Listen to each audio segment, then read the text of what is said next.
Good evening. These are the words, thoughts, and beliefs of Logan Luke Hanchett as of 10:20 p.m. on Wednesday, July 10th, 2024.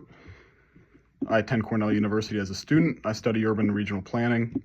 I'm taking astronomy 1105. This is my assignment.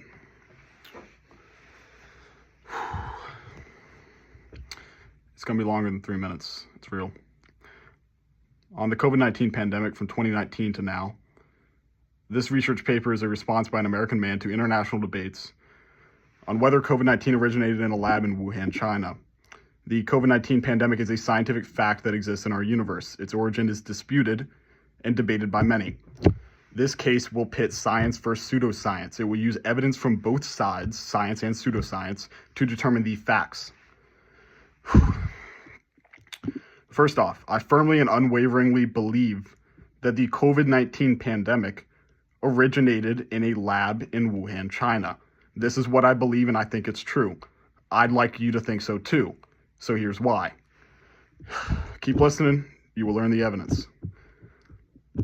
You can't debate facts, they are what happened. This argument is made with the best available resources that are provided by the United States of America and international governments, as well as the resources made available to me as a student at Cornell University to determine whether the pseudoscience claim that the COVID-19 pandemic originated in a lab in Wuhan, China is true or false. The World Health Organization, also known as WHO, offers the following definition of COVID-19, also known as coronavirus disease. Coronavirus disease, COVID-19, is an infectious disease caused by the SARS-CoV-2 virus. The National Cancer Center Institute and the National Institutes of Health define SARS-CoV-2 virus as SARS-CoV-2 is a member of a large family of viruses called coronaviruses. These viruses can infect people and some animals. SARS-CoV-2 was first known to infect people in 2019. This virus is thought to spread from person to person through droplets released when an infected person coughs, sneezes, or talks. National Cancer Institute 2024. That is exactly what these scientific and medical professionals state about COVID-19. Now here are some pseudoscience claims. These are supported by scientific facts. 1, the COVID-19 pandemic was the worst crisis in the history of the United States of America and the world in the 21st century. First, to make this claim true, I must provide the best available counter-arguments. First off, 9/11, the Great Recession, the current wars and rising death counts in Ukraine, Israel, not to mention Cyprus, Egypt, Iraq, Libya, Morocco, Syria, Turkey, Yemen, and Western Sahara. I will respond to each of these potential counter-arguments now as a matter of fact, even if it is challenging to me. First off, on 9/11. The 9/11 attacks killed 2,977 people. This was the single largest loss of life resulting from a foreign attack on American soil. That's according to the National September 11th Memorial and Museum, Gunther and Riccardi. This is not any attempt to minimize the devastation caused by 9/11. This is simply a case to provide the facts about real-world issues, their total death counts, and how the U.S. government and international governments have responded to these tragedies in the interest of keeping people safe. Keep reading to learn more, or listening. Whatever's good. Second, the Great Recession. National Bureau of Economic Research, Finkelstein, Wadigo, Shibak, and Zhang. Issue date, February 2024. Working paper, Lives versus Livelihoods, the impact of the Great Recession on mortality and welfare. Estimated an increase in the unemployment rate of the magnitude of the Great Recession reduces the average annual age-adjusted mortality rate by 2.3%, with effects persisting for at least 10 years. In the simplest of terms, that means the Great Recession resulted in longer lives, not shorter. Point dismissed. Third, wars. I'll admit, decent case can be made for the tragedy that is war. Since 1800, more than 37 million people in our world have died as the direct result of fighting in wars. That's according to our World in Data 2024. Each list hurts so many people. Premature death is absolutely devastating. It especially hurts when people fight one another. However, my claim that COVID-19 is the most impactful event of the 21st century in international human affairs holds true. This is because science shows that COVID-19 has resulted in the death of 7,010,681 people and the disease of 753,000 890 people as of now. Second, it ruined people's lives over and over again. Third, it caused loss of life, premature death, addiction to drugs and alcohol, mental health issues, missed graduations, missed prom, missed season, missed connections. On a more philosophical note, my fourth point, this great nation forgot to treat each other like we want to be treated. It is simple to live by the golden rule. Fifth, COVID-19 made us forget who we are as Americans. And this is supported by the current leader of the United States of America, our president, Joseph Robinette Biden Jr., 2020 to present, in the following speech and actions taken. President Joseph R. Biden Jr., September 9th, 2021 at 5:02 p.m. Eastern Standard Time, remarks by President Biden on fighting the COVID-19 pandemic. There are 10 points here that are important.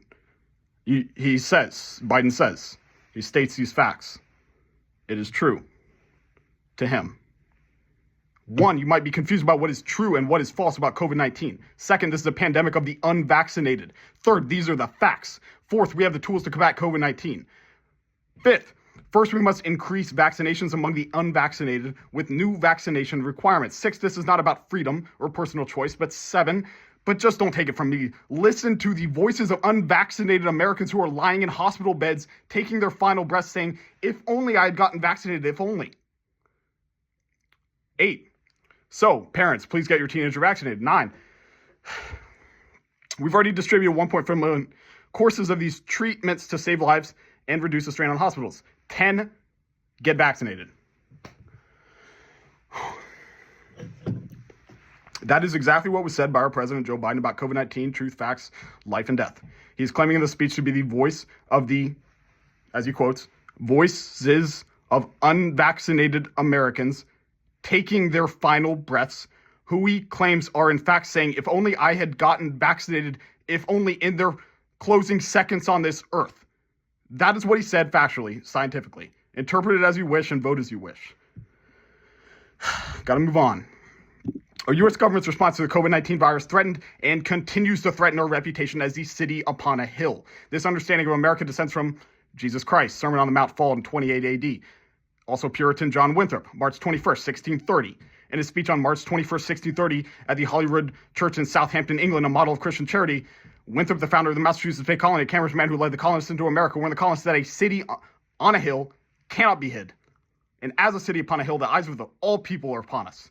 This was and is an important message then and today.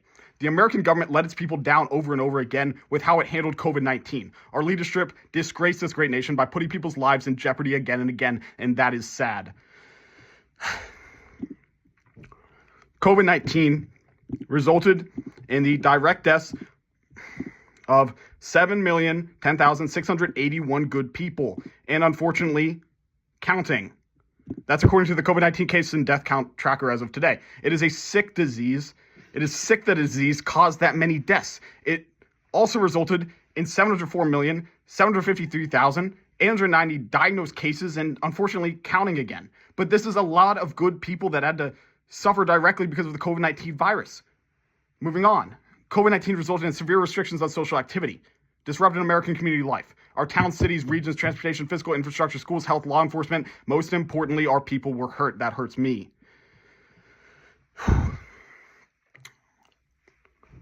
This included events in my 22 years of life on this earth and in America, including not socializing at all, restrictions on how many people you're allowed to hang out with, whether you're allowed to play sports, whether you're allowed to stand outside of your apartment, whether you're able to play water pong in your backyard, what you wear on your face, what you put in your body, where you're allowed to be, frequent testing with direct academic consequence at Cornell University, campus lockouts. Point is, COVID-19 disrupted our lives and how we live as free humans. It hurt liberty, freedom, and justice, directly violating the foundations of this great nation. Here's more factual scientific evidence to support my argument. COVID-19 originated in Wuhan, China in December 2019. The exact date is not made available to the public. However, the Center for Disease Control states that on December 12, 2019, a cluster of patients in China's Hubei province in the city of Wuhan began to experience the symptoms of an atypical pneumonia-like illness that does not respond well to standard treatments, that according to the Centers for Disease Control in the United States government on July 10, 2024. On March 11, 2020, the World Health Organization, also known as WHO, characterized the outbreak as a pandemic. A pandemic is defined by the Dictionary of Epidemiology, 4th edition, Oxford University Press, 2001, as an epidemic occurring worldwide or over a very wide area, crossing international boundaries and usually affecting a large number of people. Heath Kelly, an academic researcher at the Australian National University of Australia and a contributor to the World Health Organization, who bulletin supports this definition in his research paper. The classical definition of a pandemic is not elusive. That's Kelly 2011. Gotta move on. Anyway, point is, it's serious. COVID-19 found its way to the land we love just a day or so later because of airplanes and how connected our world is today. Our connectivity today makes handling a pandemic challenging today. Our nation failed to control or manage the pandemic in a way that stays true to the U.S. Constitution. As it reads and as always read, this is because our U.S. Constitution is established on September 17th of 1787. It states that we, the people of the United States, in order to form a more perfect union, establish justice, ensure domestic tranquility, provide for the common defense, promote the general welfare, and secure the blessings of liberty to ourselves and our posterity, do ordain and establish this Constitution for the United States of America. I believe that the COVID-19 pandemic originated in Wuhan, China in December 2019, and it made its way to the United States of America because it was their intention the entire time. I do not know whose intention it was. That's for you to decide. Thanks for listening. Wish you well on your journey to discover the truth, whatever it may be. Logan.